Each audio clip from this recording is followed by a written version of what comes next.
Welcome, everyone. We are really glad to have you join us for a Feedback 5 sponsored webinar about how to remove bad feedback from Amazon customers. We know it's a pain point for Amazon sellers. If you're not already there dealing with negative feedback, you will be. So here's a way of getting that feedback removed. And this is from a Feedback 5 experts, Jay Lagarde. Glad to have you here. How are you doing, Jay? Thank you very much. I'm doing great today. Awesome. We are Fortunately, eager to hear from you. and I'm hoping to get some good feedback. Otherwise, I'll have a bad day. I love that. All right, I'm turning it over to you, and we're ready to go. Okay, so today, what we're going to do is we're going to talk about three things. We're focusing primarily on negative feedback today. So we're going to talk about why it's important. And I'm seeing I've got an old deck here, but I guess we'll go ahead and go with it. Why is it important to resolve negative feedback? How can you get negative feedback removed? And how can you simplify the feedback management process? So negatives can really be a huge damage to your reputation. They can impact your seller rating. Um, they can, and what does that mean to impact your seller rating? Well, it means that you're much less likely to get the buy box, for starters, and you have the possibility of actually losing your featured merchant status. Also, in some very unusual situations, but if you let your feedback plummet, we've seen cases where Amazon will um, actually threaten and sometimes actually take away a seller's privileges. We've seen that many times, especially in the early days of Feedback 5, where we had people contact us in a state of panic. They've gotten this warning notice. They need to get their feedback up within a week, and can we help them? And sometimes we could, and sometimes we couldn't. It just depended on the circumstances. But another thing that some sellers realize and some don't, but feedback can also directly drive sales because there are a certain number of customers on Amazon that are actually looking at the secondary pages, and they look at what the offer page, we call it. And some people are picky. They actually look at the logos, and most importantly, they look at the feedback of who they're buying on. This is definitely true in media categories, but it's also true in others as well. There's a certain amount of sales on Amazon that are driven, not automatically by the buy box, but by the picky shopper looking at feedback ratings for the seller. Sometimes even going so far as to read the feedback ratings. So um, some of the things that Amazon says is that it's important to keep negatives to less than 5% of total feedback.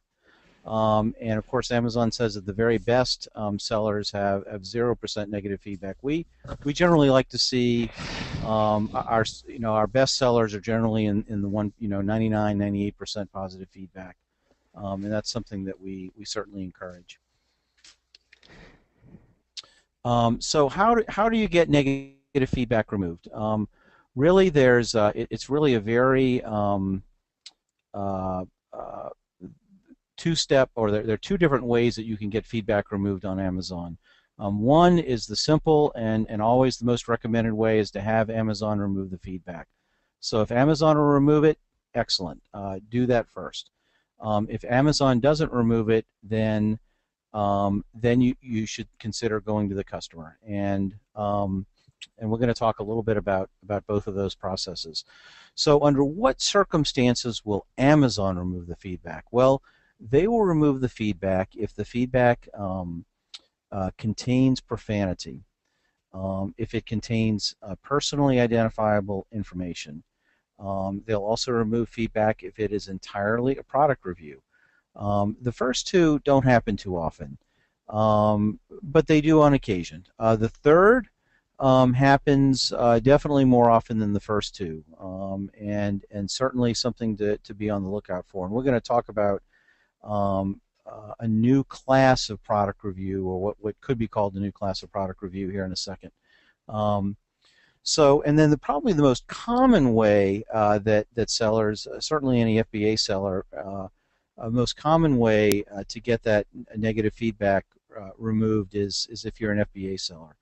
And if you're an FBA seller and it's an FBA order, and if the feedback is related to something that Amazon has done or not done, if it has to do with fulfillment, if it has to do with customer service, then Amazon won't exactly remove it, but they'll strike through it, and essentially it will not count against your metrics.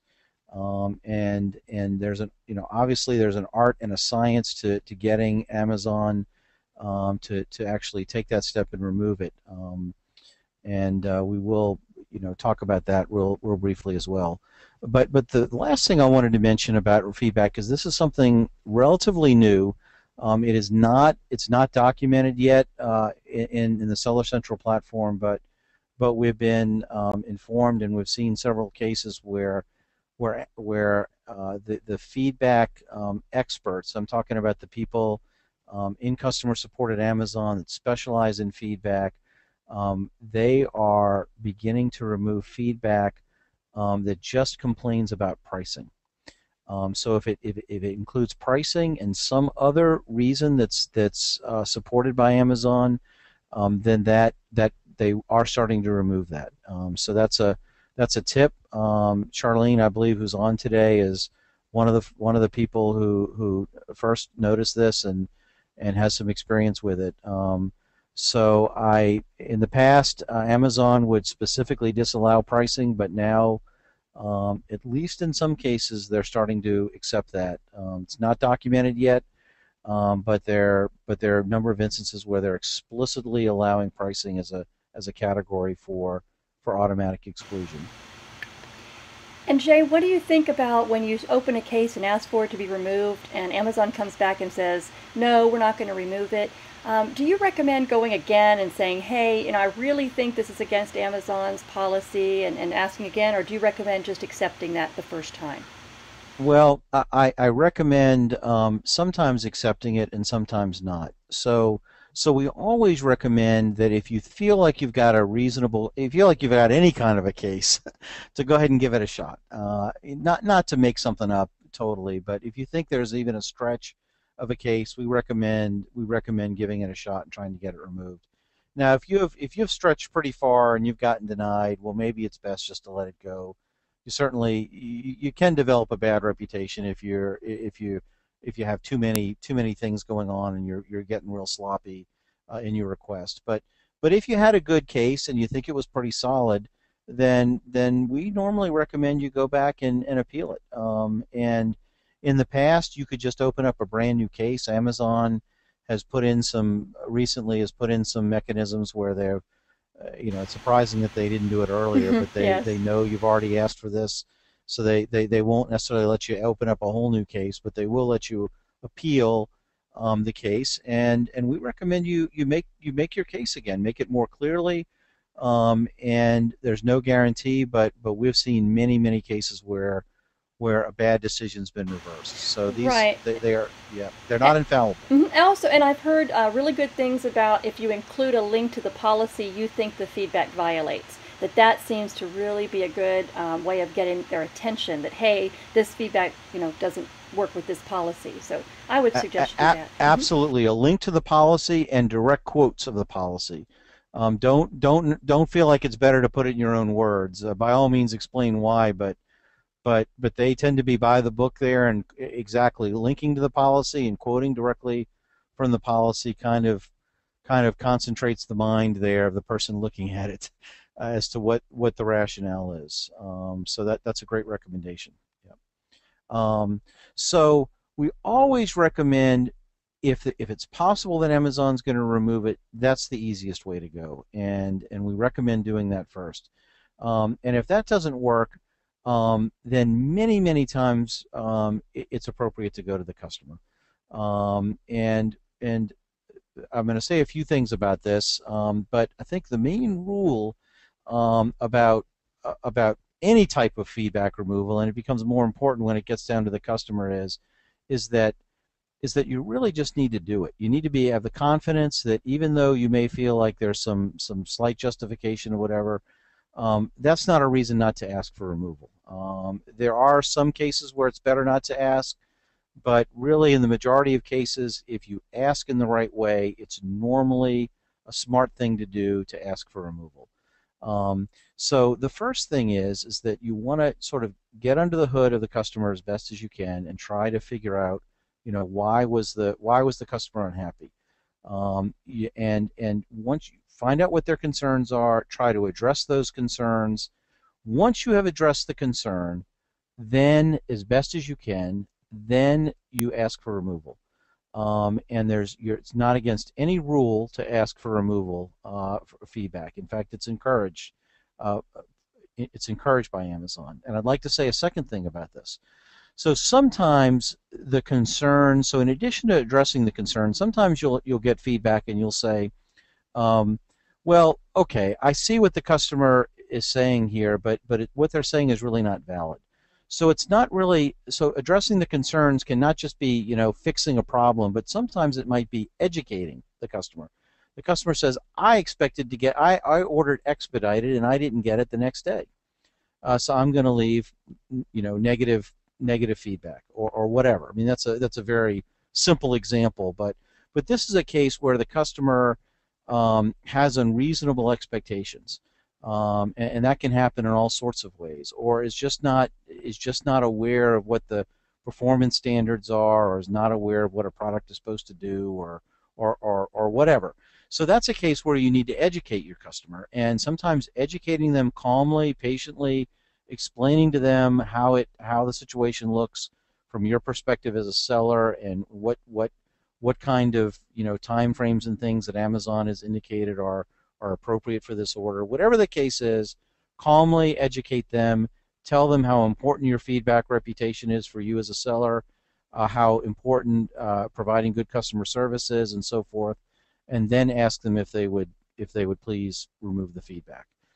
Um, so so whenever we talk about feedback, our first rule is don't be afraid to ask. But we do have to give a few warning signs here, because we've known of many people, sellers on Amazon that have gotten themselves into a little bit of hot water, and there are certain lines that you need to watch out for. So Definitely. yep. So quid pro quo. This is Amazon's term. Don't say I will give you a refund if you remove the feedback, or I will allow you to return the item if you remove that bad feedback. Any type of a direct quid pro quo is not allowed. Any type of thing that's considered to be very heavy-handed, any type of harsh language.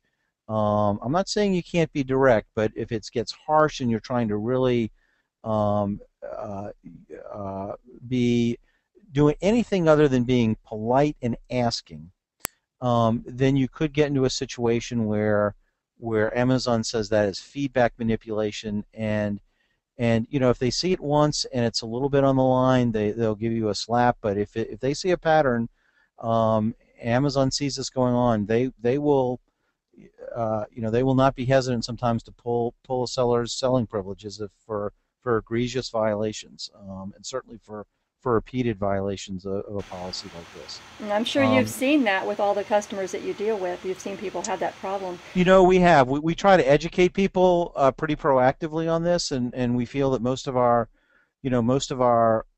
users are very aware. We have feedback removal templates that we feel strike the right tone. But we definitely have seen cases of folks that have you know made the right thing. In fact, we even had at a customer once that Amazon was about ready to pull the plug, and I'm not sure this was exactly the right move that they made, but they actually had let go of a customer service person. They said Ah, this person was doing this outside of the scope of what we had told them to do, and we're going to let them go. And so Amazon, please reinstate our selling privileges. and it worked? Um, it did work in that case, yeah. Fantastic. Great. Yeah, it did, but it was unfortunate for the Yeah. person who was being over aggressive and trying to get trying to get feedback removed. But yes, Definitely. Amazon, if you ever, this is just a good tip. Anytime Amazon finds a problem that they bring to your attention, letting them know that you've put steps in place to prevent it from happening again is normally a recommended policy. So the last thing I'll say about this is that whereas we say there's no quid pro quo, there are some things that you can do if you've got someone that you don't really understand where this customer is coming from. There's nothing wrong with saying to a customer, I'm trying to resolve this for you. If I'm able to do this, would this address your concerns? Or if I'm able to exchange this and provide, a comparable product or whatever, or if I'm able to provide an adjustment, would this address your concerns? You're not saying, would you remove the feedback? What you're asking for a more of a little bit of an informal conversation with them. If you can do that, that's often a way to get buy-in about what you want to do without triggering that quid pro quo situation. Of course, once they've said yes, this is going to make me happy, it's a pretty short step from there to go and say, okay, now that you're happy, please remove the feedback. So there's some fine lines there. It doesn't mean you can't ever be in a little bit of a negotiation stance. You just need to be careful that you don't do any direct quid pro quo negotiations regarding feedback. So third thing we want to talk about is simplifying feedback management. And one of the things we see again and again is that feedback is a real pain. It's a pain for sellers. Nobody wants to get bad feedback, and sometimes it's very easy to let the occasional bad feedback sort of get swept under the rug. It gets buried by other feedbacks. It's down on the list of feedbacks that are on the Seller Central portal, or you're really busy with other things. You're really busy with new sales, with sourcing new products, whatever it may be. And one of the things we really strongly recommend is that as you're running a business, and we recommend that you put a business process in place for managing your feedback. We would like to see sellers have better feedback than they think they need, and so putting in a business process is the only reasonable way to take that depersonalize the feedback, put a process in place so that you're always regularly following up on any neutral or negative feedback that you get. And Feedback 5 is designed to help with that. It sends alerts for any neutral or negative feedback. It has a dashboard. We call it the feedback war room, where we show you your negative and neutral feedback, and helps you to focus on it and keep track of which ones you followed up on and which ones you haven't, which ones have been removed, and so forth. So what I'd like to do now is just show you really briefly one aspect of feedback management, not all of it, but one aspect about how a very important part of what we think is entailed in getting bad feedback removed, and that is that oftentimes you can convince a buyer to remove, in theory, they're happy, whatever it is. They got the wrong color, but you gave them a little adjustment, or whatever it might be. And so people are overall happy. They have no reason to be, keep their irritation with you. And so you want them to remove it, but they don't. And the reason that they often don't is because it's a hassle for them. They have to log into Amazon, go click here, click there, read down a bunch of lists, click several more times, and it's a hassle for them, and they want to forget it. They don't want to worry about it. And so one of the things we do is one of the things we have in our what we call our feedback war room is a quick template, a removal template that has a link in it that allows for the feedback to be removed. So doing this is really very simple. You just basically sign into Feedback 5. You can see very quickly if you've got any negative feedback on the books. You can go in and look at specific feedback reporting page, see all the negative or neutral feedback you may have received within a period of time, be able to link to that order on Amazon, to see notes that you may have taken on it and whatnot. And then at the right time, you can send that email, and sometimes you need to send it more than once.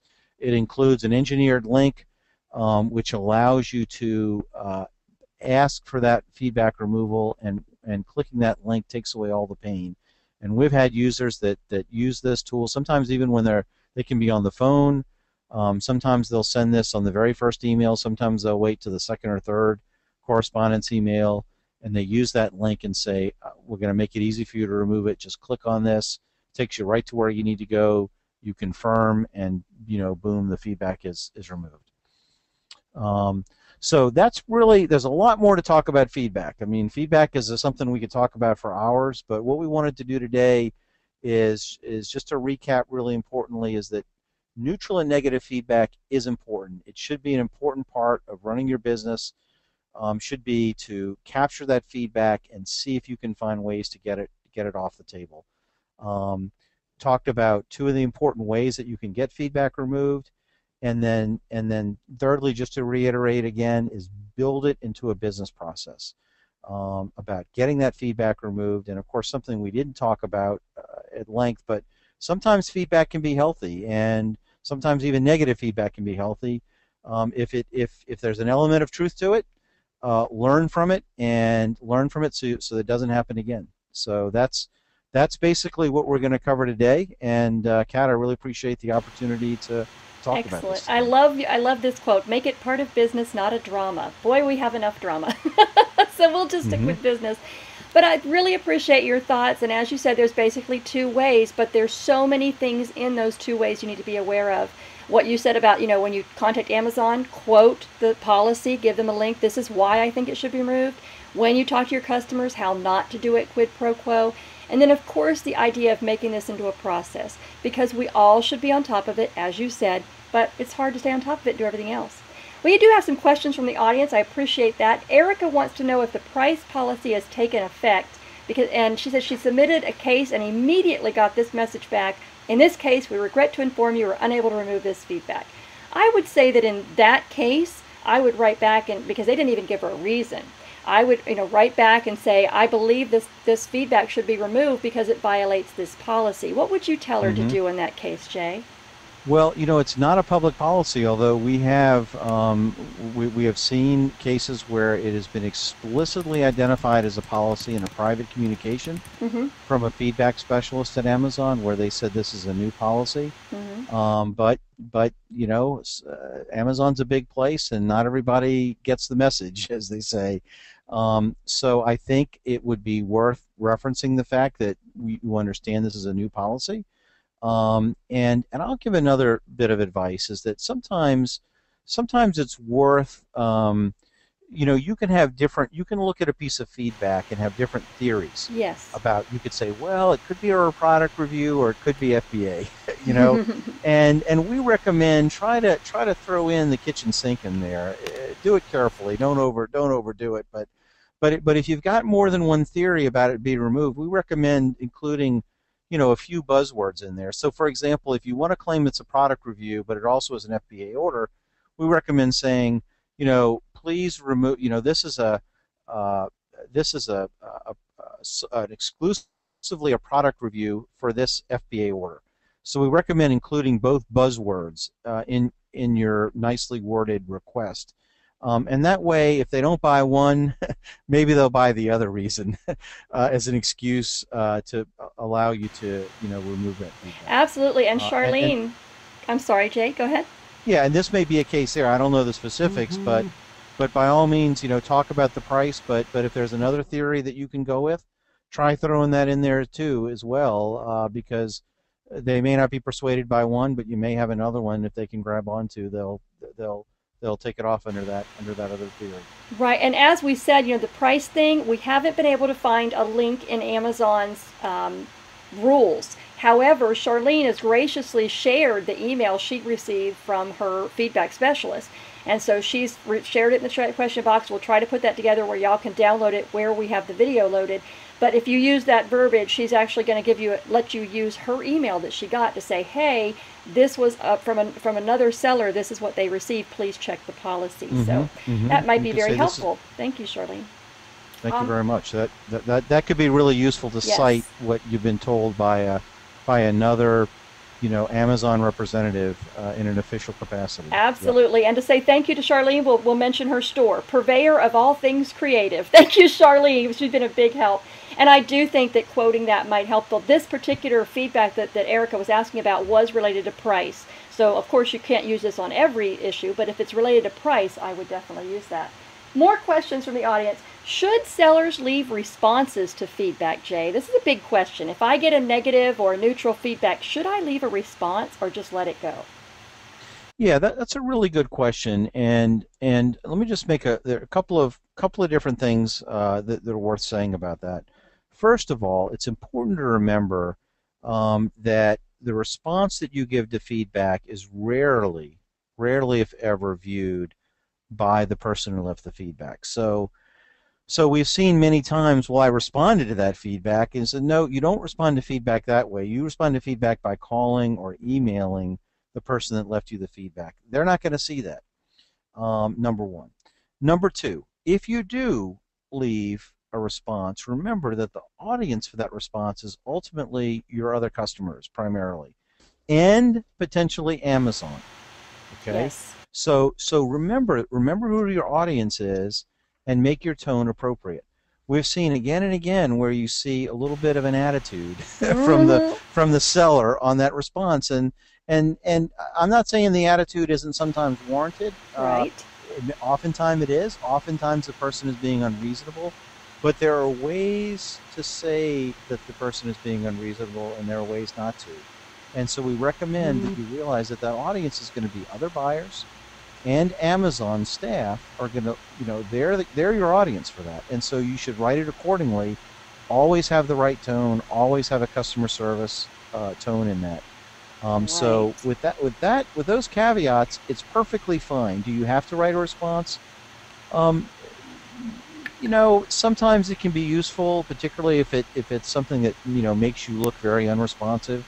Sometimes writing a quick response saying, "I'm sorry you had this experience, but we do try to provide good customer service, and we don't see that we've heard from you, but if you do write in, we'd be happy to help resolve this problem." That kind of a tone is the right tone, and I have known, certainly this happened a lot, years ago when in the earlier days of Seller Central, and I think it's still true today, that if Amazon is concerned about a seller's performance, and if they're looking at feedback, they sometimes will look at those responses, because they will, in a more subjective way. Obviously, they've got lots and lots of metrics that they're running on sellers now, but sometimes if they're making a judgment call about a seller, about if they feel like they need to take some corrective action, they will look at those responses, the tone and the proactiveness of those responses, to try to get a little more subjective take on how they want to approach a seller situation that they feel like they need to step in on. Take it all into consideration. Again, remember that rule about Amazon removing feedback that has profanity in it? Yeah, be careful how you reply. Yeah, you don't want to do the same. Yeah, we don't want to. If you feel like this buyer is really an idiot, call me, okay? Call Kat and talk to me or your best friend and say, "I can't believe they did this," and then go back in calmly and say, "I'm so sorry." Never wrong to start with an apology, because you are sorry. You may not have done anything wrong, but you are sorry that they're unhappy, right? So address their concern and do that. Yep, as best as you can. And remember, they're not the ones reading it. It's your other customers that are reading it. So you want to deflect it, and you want to make your other customers feel like you're a reasonable person to deal with. Mentioning what you've done. Yeah, mentioning we have given you a full refund. We're happy to serve you in any other way. Mentioning what you've done is good, because then the other people reading it say, "Hey, she's really there, and if I have a problem, she's willing to do all this." So, like you said, Jay, you're writing it for all those other customers reading it. Okay, we've got to move on. Does Amazon let buyers know when they remove their feedback? This was a question when we talked about this earlier, and it was interesting because they've recently changed this, haven't they, Jay? Well, we have had some reports that in some cases buyers are being let know, and even in the thing that one thing we've seen is that, according to the Amazon person, that the buyer was being given a chance to change their feedback. I'm a little skeptical that that's happening on a broad-based level. We have not seen that. We have not seen a whole lot of reports on that. If Amazon does that, it surely would change the dynamic, because essentially what they'd be doing is they would be educating buyers about how to leave feedback. Yes, a little scary. In the process. But it's and giving another them a reason. chance. It's Yeah. another reason to stay on top of it, right, Jay? Because you want to know if they've revised it or if they've come back and left another negative feedback. So just another reason to stay on top of your feedback. Either do yourself every day, get a VA, or through a service like Feedback 5, stay on top of it. Because if they're Or offering both, buyers, really. or Yeah. both, yeah, Mm-hmm. they're Mm-hmm. offering buyers a chance to revise that, you want to know. Okay, another Mm-hmm. question that we've been talking about: why does Amazon treat a neutral feedback as a negative feedback in our numbers? Yes. They don't exactly treat it the same way. They do break out neutral and negative, and they report it. But and if you talk to one of the Amazon customer service statisticians, they will tell you no, it's treated differently, and neutral and negative are treated differently. They count against your overall seller metrics differently, and all that is true. But the reality that we all know is that what people look at is they look at the percentage of positive feedback, and a neutral takes away from a positive just as much as a negative does. And sometimes you'll have people leaving neutral feedback, and you just need to educate your buyer why that neutral really isn't a neutral, why it's really treated as a negative. And sometimes they feel like a neutral is just that everything is okay, not superlative but okay. And then your job to get that removed is to educate them that no, that's not what it means. It actually, in reality, it's treated as a negative because it takes away from your positive score. Right. And all the eBay buyers in the audience are going, yeah, we knew that. Okay, why does Amazon only strike through and not completely remove an FBA feedback? Do you have any insight on hmm that? Yeah, I think this is a effort by Amazon to try to be transparent. So Amazon doesn't want to be in a situation where they are criticized that they are making this bad feedback about their service disappear, whereas all of their sellers are having to take the hit for negative feedback when they make a mistake. Oh, It would be perceived as Amazon giving themselves um, a pass. really excessively good treatment. So Yeah, Amazon says, we're not going to count it against you. We're going to count it against us. We're going to take beautiful. as they say, we take responsibility. Right. So this is just Amazon being a good, uh, doing what they've always done, trying to be transparent about certain things. And this is one Exactly. area where they definitely don't want to be accused of trying to hide the ball on customers. Great So. explanation. And for the newbies listening, what we're talking about is if you get a feedback for something related to the FBA process, for instance, this wasn't packed right or it wasn't shipped fast enough, that is an FBA feedback. It has nothing to do with you, it has to do with the FBA process of getting their order. So Amazon will go back and put a strike through that words of that feedback, and underneath it they will post something along the lines of, this feedback is related to the FBA process and we accept responsibility for that. And that feedback will not be included in your numbers when they figure you're 97% or 95%. So just for the newbies, I'm going to clear that up real quick. Charlene says where Amazon warehouse deals, now that's a different one. Charlene's pointing out they have 90% feedback, so they don't have great feedback on there. Yeah, they haven't called us yet at Feedback 5, but Amazon warehouse deals needs feedback 5. Yes, they do. maybe we should be calling them. We actually we have had some Amazon channel managers use our tool for some test accounts and things they've had, which has been Interesting. nice. But they Interesting. haven't called us yet. We'll have to maybe give them a call. That's a great idea. All right, this is not related to feedback, but just a quickie. Maybe you have some insight since you have dealt with so many Amazon sellers. We really appreciate your wisdom here. What can sellers do about a negative product review? Like I said, it's not feedback, but a negative product review. Any ideas what we can do to combat that issue? Yeah, there are a number of things. Obviously, if you're a brand owner, right, you can actually register and have in some cases you can get some authority to respond to a negative product review. So that's one thing you can do. Okay. Now, If, just a if, quick if you're thing though, if as you're a brand a owner, yeah. brand owner would be like if I was doing private label products, like if I was selling that cat brand of shampoo or, okay, that's a That's brand exactly owner. right. Thank you. You have the ability, there's a whole special portal that Amazon has for brand owners, and in some cases there's some different programs that Amazon has where you can get on there and proactively respond to um, and it's not just responding, but it's also providing information about your product as the brand owner Interesting. Okay. on the platform. And for the rest of us, so that's one option. Good. That's obviously not the most common, but it certainly is possible that you could have your own custom brand, and if you're a brand owner, you should be looking into some of those tools, because that can make a huge difference on the way your brand is perceived and being able to manage your brand on Amazon.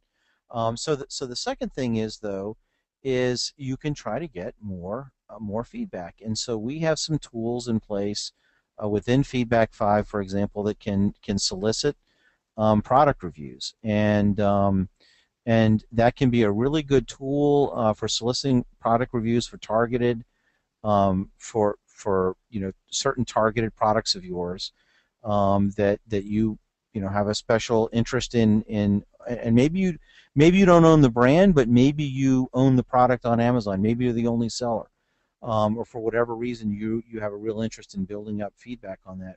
We do have product review feedback, that is. We do have tools that can help you do that, and one of the things that we're going to be doing here in the next probably few months is we're going to be enhancing some of those tools. So one question we've had this from a few people, it may be possible, if you have positive feedback from someone on a certain SKU or a set of SKUs, then once you get the positive feedback, you thank them, and then you follow up with a request for a product review.